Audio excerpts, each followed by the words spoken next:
Welcome to the 290 Mo podcast. I appreciate your time. If you could introduce yourself for my viewers and listeners. I am YaYa, and also known as YaYa the comedian. For sure, for sure. So I wanted to reach out to you. I first saw and met you on my homie Brina Kale show. Y'all was up here playing Uno, and she had put me up on game, showed me some of your work, you know what I'm saying? So I knew you, you was somebody that I wanted to talk to, so I appreciate you coming through. Thank you. Thanks for having me. No problem, no problem. So before we get into everything you got going on right now, if you don't mind, where you from, where you grew up? I'm from Chicago, East Side, and I grew Oh up. yeah? Yeah, I I'm just knew from you was East from Side. out west, man. Nah, I'm not, but I'm always out here though. Yeah, I'm for sure. always, 290. So shout out. I grew up in Chicago, and I also grew up a little time in Gary, Indiana too. Well, some time in Gary too. For sure, for sure. What was it like for you coming up in those locations? Like, Shoot, I always been an asshole, so it was quite easy growing up so in you these was the locations. problem. But I wouldn't say I was the problem, but I was down to the problem solver. Okay, for sure, for sure. So, what about early aspirations? You know what I'm saying? What did you aspire to be coming up, or as a short? So actually, I wanted to be a pediatrician when I was a shorty. I wanted to be a pediatrician, so I ended up being a nurse. What is it about that? Oh, that's what you ended up being a nurse. Yeah, So, I what am. was it about being a pediatrician that drew you in early? I wanted to help kids. Mhm. Yeah, I wanted to help kids. For sure, that's dope. That's dope. And with nursing, was you able to accomplish that? Is that something you're still working toward, or? No, I accomplished it. I'm well into my field. I got a couple of years out here at 290. Hmm. Put in some nice little work at a hospital out here. Hmm. For sure, that's what's up. That's what's up. Um, Also, when you was coming up, just as a question I like to ask all my guests, what was your musical influences? Like, what did you listen to? What was being played in the household? You know what I'm saying? What y'all listen to on the weekends, cleaning up? My dad raised me, and my dad was older, so we listened to 102.7. I couldn't listen to WGCI. I couldn't listen to a whole lot of stuff because my dad wasn't going. It was kind of crazy music. But when I was with my friends, though, I was listening to WGCI, Power 92. My peoples growing up would be Tupac, because I'm in that era. Tupac, Biggie, Jay-Z. For sure, that's what's up. That's what's up. What about you know what I'm saying on the film and comedy side as when you was coming up? Like, were you a fan of anybody? Was it Fan of it. who was you watching? Who? I was watching Comic View really a lot. Growing up, some more Monique, Bernie Mac, um, Kevin Hart. It was a lot, but comedy won me since I was a little kid. For sure, that's what's up. So you nursing, you doing your thing. You know what I'm saying? How did you? What made you start? You know what I'm saying? Doing it yourself. Doing comedy, during the time of the pandemic. I was making everybody else laugh or whatnot, doing it at work or whatnot. But that's something I always did was make people laugh. So I had thought about what if I know in the field I'm in it'll always be work. But what if something ever happened? I just wanted to, be my own entrepreneur. So I started doing it for myself and started doing comedy. For sure, for sure. So now, were you was aware that yourself that you was funny? Like, what kind of funny? Because some people are funny, but they don't try to be funny. Or was you like funny, trying to always make people laugh? Like, what kind of? I don't try to make nobody laugh. So that's what really made me do it. I noticed it a lot more so when I had started during the pandemic, because that's when I started working at my new job. And I was able to make any cultural laugh, any ethnicity group, anybody I was around, they just laugh. For sure, that's what's up. So, do you? It was a lot of shit going on during the pandemic. You know what I'm saying? When you decided to take the comedy serious, what steps did you take? Like, did you do any research? Did you sign up for like any classes or anything, or did you just jump head first into it and start? I jumped head first into it. Like, in all honesty, I didn't take any classes. I didn't do any of that. I was in Vegas, and we had did a late night comedy show. And me and my friend that I was with during the time, it wasn't funny. And I was sitting down there making other people's laugh off how they wasn't funny. Like, we just got done wasting like $50. So next day I was like, I'm gonna do it. And then she like, you gonna do it? I'm like, I'm finna become a comedian. By the time we flew back in, I saw open mic. I got on the open mic, and I never ever stopped doing it. For sure. So when you decided to be a comedian, did you know what I'm saying? Did you let me ask you this: what was your support system like around that time? Like, was everybody on board with that? Like, some people was like, "Girl, you don't need to be. You a nurse. You don't need to be." You know what I'm saying? Everybody was like, it sounded crazy to them. It sounded far fetched to a lot of people. I was in a relationship during the time that I even had quit being in because it wasn't like you ain't trying to be what I'm on. You ain't trying to support my goals. For sure. And was that easy? Was that easy? Was it hard? Do you miss them, or was it like? It wasn't easy or hard because I ain't really too big on having a big support system. So it was like more so I'm doing it for me. I didn't have a support system at the time, but I knew it was something I wanted to do. For sure. Did you know like what kind of comedy you wanted to put out, or was it anything specific? Did you want to touch like real life situations? Like, was that something that you even consider, or did you just want to? Now you're right. I never considered that. I just considered just being me. I don't know if I was already naturally funny, so everywhere I went, that me being naturally funny shouldn't have been no problem on the stage. So when you decide to be a comedian, I know it's like so many elements of being a comedian. Like, you got stand up, you got acting, you got like skits and stuff like that. Was you like, I'm gonna be a stand up comedian? Was you like, I want to be an actress? Like, did you make any of those distinctions, or you just wanted to do it? Period. I just wanted to do it. I didn't. Firstly, like I said, I just went on the open mic. The owner of the place that I had went to was actually with the celebrity on 83rd. He was like, "Man, you is hilarious." He like, "You got a gift. How long you been doing it?" And I'm like, "This my very first time, my very first moment." And then he was like, "You need to stick with it." And I just stuck with it. It's like I started learning now, and I'm still learning because it just happened. It just happened, and then it just took off. For sure. And for it to just happen, you know what I'm saying? The pandemic wasn't that long ago, you know what I'm saying? And you've been doing your thing. I've seen you work with a lot of different people, you know what I'm saying? So how did you get, you know what I'm saying, so acquainted with with like the comedian community in Chicago? My personality. I think it's the fact that I am funny, so that makes it a little bit kind of easy for everybody.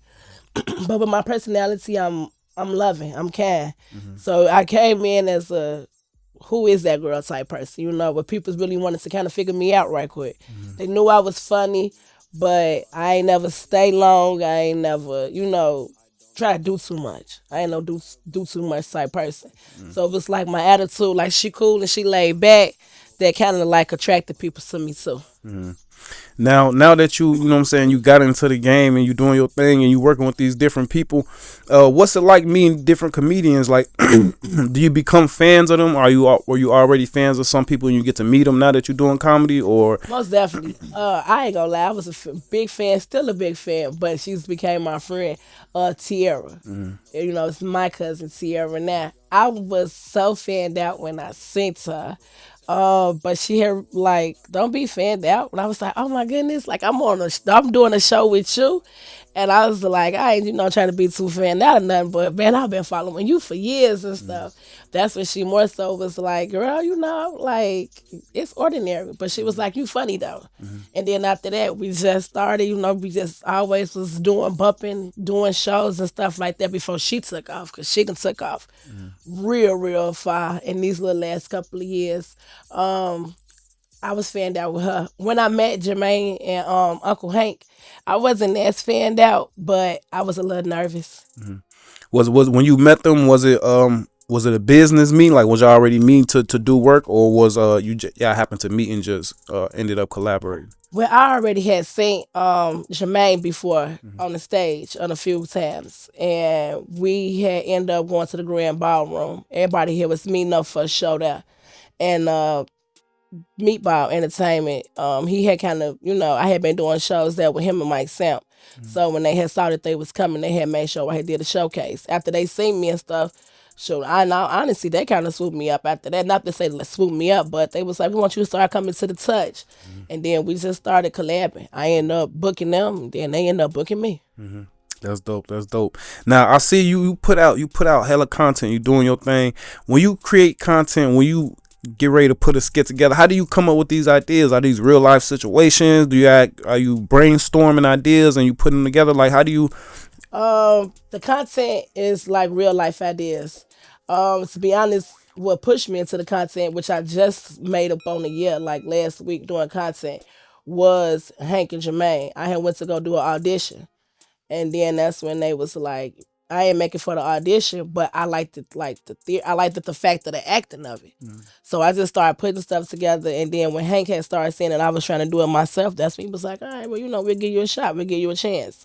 So after that, I started learning how to do content. I'm still kind of learning how to do it. What's your favorite part about doing content? The creating part.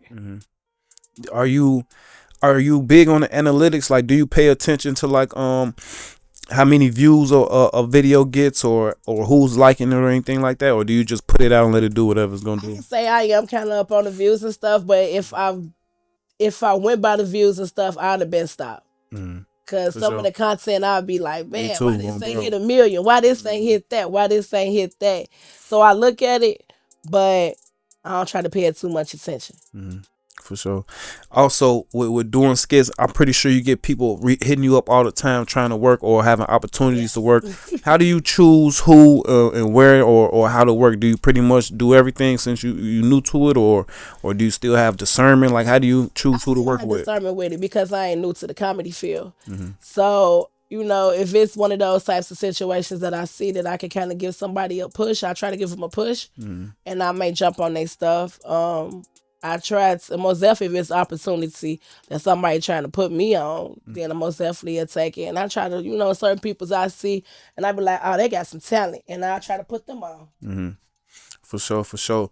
Also, you know what I'm saying, with the comedian industry, you know what I'm saying, it's a whole industry in itself. So we talked about a few people that you're locked in with already, but what's your overall views on your peers in the industry that you're a part of? You know what I'm saying, like when you're out doing open mics or doing Open shows. mics, I can say God bless me opportunity to be with the elites. I can put it like that. I can say that it was my God given moment because I know a lot of people just don't come into the game and be around with the caliber of people that I be around. So I'm grateful. For sure. That's for sure.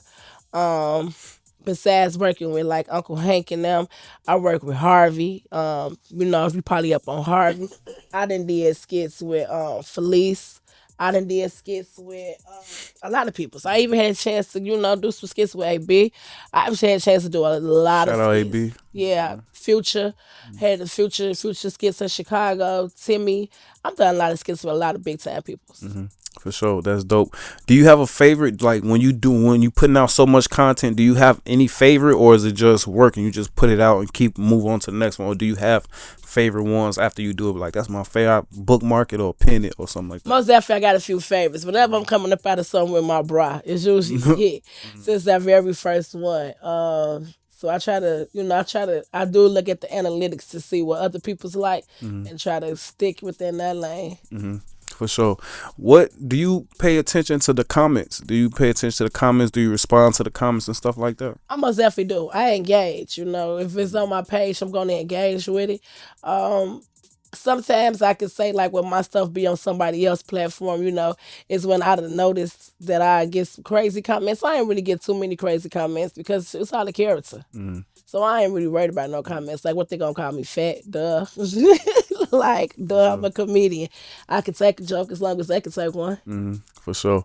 And let me ask you more about stand up, because I think it's amazing for anybody to stand up on a crowd, in front of a crowd, and be able to be funny. You know what I'm saying, and keep a crowd engaged. So, when you're doing stand up, how much of it how much do you pay attention to the room? Like, do you pay attention to the guy who's in the back in the corner who may not be in his phone and stuff like that? 100% of the room. I got to read the room so I know where the energy at. I don't want to shift in the wrong energy, and I want to be able to take in the good energy, so it just keep me going.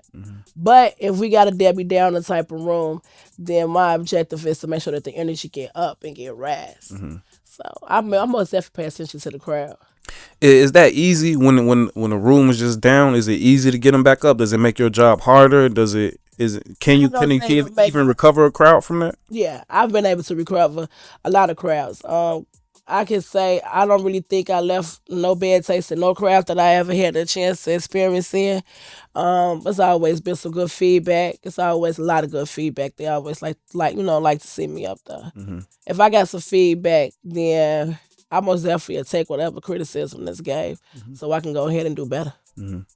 What about crowd interaction? We in an era, you know what I'm saying, where you everything kind of like touchy feely. Sometimes you can't say stuff about certain people at a certain time. Do you get at the crowd? Do you just? About nobody, you know Mhm. what I'm saying? Not unless they put themselves in a position to be talked about. But I interact with the crowd though. Mhm. Usually it'd be more so like for how many people is like, single. When you ask that, you interacting with the crowd. Hmm. For When sure. you be like who all in here, a parent, a grandparent. So yeah, I always give a lot of interaction with the crowd. Facts. Now, when you putting a set together, if you don't mind me asking, about your creative process, like, are you a writer? Are you getting on stage and just freestyling every show, or like, what's it like when you actually getting ready to prepare for a show? I'm sorry. But I just gotta make sure I'm in a good space. I've been in numerous spaces before a show. I done went from funerals straight to a show. I try to make sure I'm in a good space. Whatever it is that be my inner zine that get me together for the crowd. I make sure I handle my inner zine. My preparations for a show would be just making sure I'm on point. Hmm. I don't really got too many preparations. If it's a clean comedy show, then I most definitely got to sit down and do a whole lot of pre-writing or whatnot. But other than that, it's just natural. Is that tough? You said a clean comedy show. Yeah, All right, now, is that tough? Is that tough to it's get? tough. It's tough because even in my natural talking, I cuss. Hmm. So I'm learning. That's a learning experience for me. Sure. Like here on your podcast, I try to make sure I didn't use a whole lot of cuss words. And I do content. I gotta Yeah. make sure I don't use a whole lot of cuss words. So I'm learning. I like people to be like, I want you to be yourself 100% though here though, you know what I'm saying? Right I now. understand you're a But I brand do and all that, you know what I'm saying? But I've let that learned. shit fly, I'm sure. I be learning how to, still sound intellectual Right. hood. That's still always gonna be me, an intellectual hood chick. Hmm. Up until this point, what has been your like personal highlight, career highlight to this point as far as the comedy go? Well, right now I say the fact that I got nominated on the 312 awards, So, and they all goats. for sure. They all goats. I'm on there with Mojo Brooks, Oh yeah. Sierra, Mike Samp, Uncle Hank Big Lowdown, Jeremiah Mo Good, Marlon Mitch, another person to be me.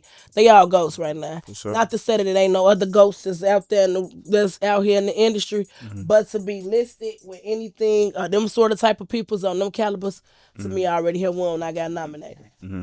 Now, if you don't mind me asking, do you have a top? Let's do top three comedians in Chicago, and we do male and female. Who the top three? My top three comedians most definitely would be Tierra. She's overly funny. Um, my second one, I would say I love Lisa Larry.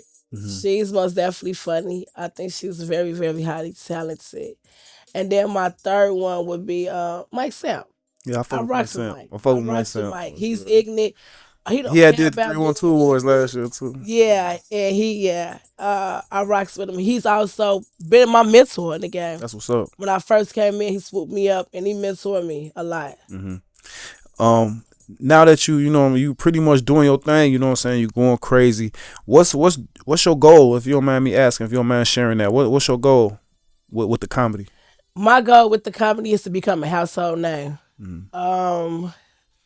You know how some people say, oh, I want to be rich, I want to be famous, I want to be this. I just want to be a household name. My goal with the company is to always make sure I bring somebody that's down up. Mm-hmm. And sure, I see myself by 2027 fully not working my job and fully into my passion, which should be So comedy. I mean, I'm finna copy that goal 2027. Oh, sure. 2027, it's a wrap. Wrap it up. I ain't clocking in. I am the clock in. Mm-hmm. I ain't clocking in. They got to come clock in with me. Mm-hmm. For sure, that's dope. With comedy, it's like it's a lot of different feels. Like it could be serious, it could be funny, like it could be what do you have to tap into like different emotions to do comedy, or is it just like work to you? Like if you're doing like something where you relating to real life, do you tap in real life situations, or is it just always work when you, if that makes sense? I tap into real life situations. Talking about like when I'm on the stage, On the stage, on the skit. on the skit, I'm gonna tap into real life. Is it? I've just recently just did one big shout out to Felice. She just had me do a serious role, Mm. and I ain't never did a serious role. I can say that much. Usually, Oh yeah, it's all comedy. right. It is, Yeah. but I was able to do the serious role. She stepping me up into my out of my element and some my acting element. Hmm. Is that tough? Do you enjoy the acting part of it? I enjoy the acting part of it, but I'm 'Cause that's an work, overthinker. man. That's That's work, yeah. and I'm an overthinker, Mhm. so I'm always overthinking the part. Mhm. For sure. Now, also doing comedy, it's a whole lot of comics doing their thing. Do you reach out to like other comics to work, or do you just let it happen naturally? Do Well, I you? also book comedians at the BR Bar, which Okay. I got a show coming up on the 13th of February, and I do them on Thursdays once a month. I Hmm. probably pick it back up when the summertime comes because we actually do it outside at the gazebo part. Hmm. Doing the wintertime once a month. I done had a chance to book a whole lot of people. I done booked up to Tony Schofield, so I That's done did dope. me some booking. I'm sure that's what's up. Yeah. Um, with also when you doing comedy, do you ever get like discouraged? Like, do you be ever like fuck this shit? I'm just finna be Nah, a I ain't full never time nurse. You know what I'm saying? Nah, since the moment I got on the stage, which was July the 7th, Mm-hmm. 2021, I ain't never ever saw me coming off of it. And I don't, life happens. Mm-hmm. So I ain't gonna never let that discourage me. I've been through some stuff along my comedy journey, and I'm still pushing. Mm-hmm. For sure, that's dope. I got a couple more questions. I'll let you get up out of here. Okay. What do you do to get better? You know what I'm saying? Like now that you're doing it, like do you watch like some of the greats and take notes or do anything like that, or do you take classes now? Do you do or whatever it is? What do you do to get better at comedy? Nah, I ain't took no classes. Um, Only I can say I took notes, but the notes I take really just be me. Mm-hmm. I can say, okay, I listen to the crowd. I listen to what made the crowd laugh, what made the crowd not laugh.